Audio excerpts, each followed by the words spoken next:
Star Wars The Rise of Skywalker is now just 109 days away from its official release by writer and director J.J. Abrams and Chris Terrio, as well as creator George Lucas.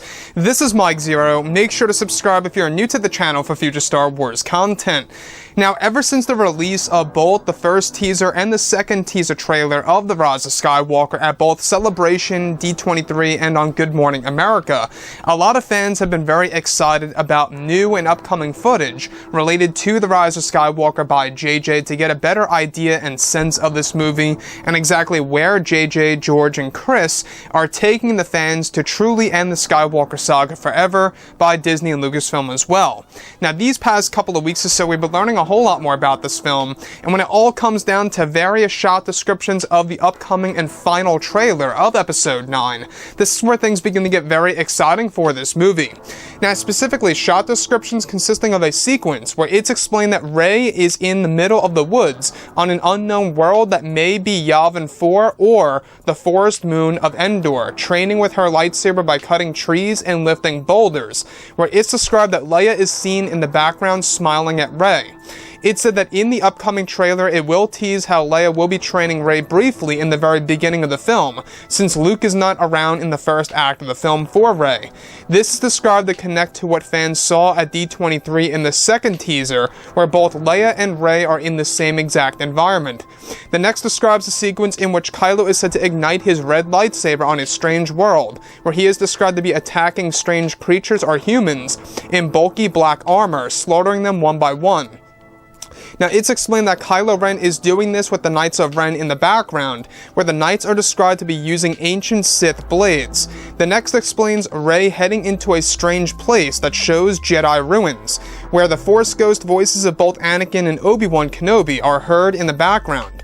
The voices of the two are said to sound far older than ever before, and even involves a moment in which Rey is standing on a large mosaic of the Prime Jedi, just like in Episode 8, however much larger.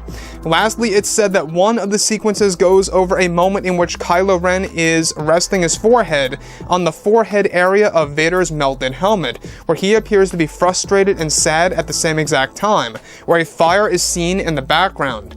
So let's go over a couple of parts about this and why it really does surprise me. The first piece that I want to go over the most here, of course, involves the moment in which we have Kylo Ren holding Darth Vader's melted helmet against his own forehead, where he's actually described to be very frustrated and sad. Now, this is said to all take place while a fire takes place over in the background. Now, this could very well connect to what we went over before in the past of the final battle at the very end of the movie, involving, of course, the armor of Darth Vader being burned once again down to the ground.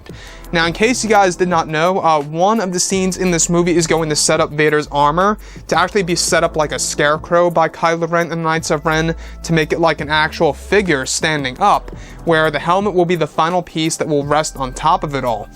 Now, like I've always said before, we do know that J.J. Abrams is taking Darth Vader in a different direction in this movie as far as how his legacy is going to inspire Kylo Ren to seek out the specific regions of the galaxy called the Unknown Regions. And that's going to play a large role in The Rise of Skywalker. The Unknown Regions, like we have been talking about for months on end now, is going to be a major piece of The Rise of Skywalker, not just because, of Kylo Ren, but it's also going to connect to Palpatine himself. So on top of all of this, the other piece that I do want to go over is Rey entering the Jedi ruins, where she is said to actually be standing on top of the Prime Jedi mosaic. This is where it's explained that she begins to hear the Force Ghost voices of both Anakin and Obi-Wan. Now, they are said to sound far older than ever before.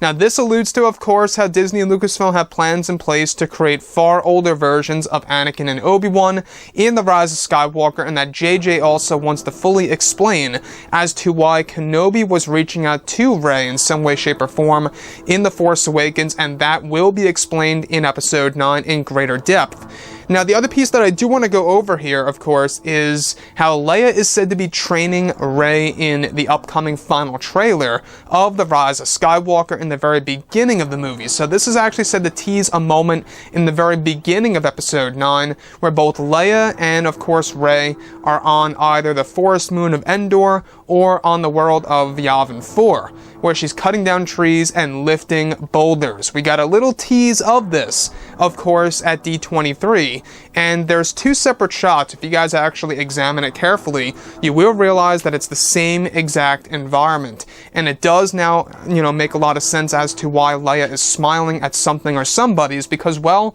Leia is actually training Rey. So that's what the new and final trailer is going to really tease to the fans and what they're actually going to set up.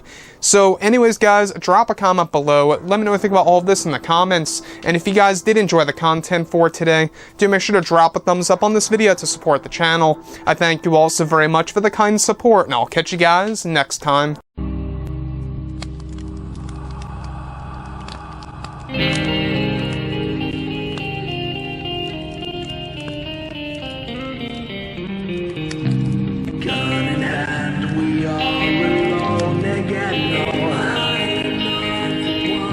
From night to morning.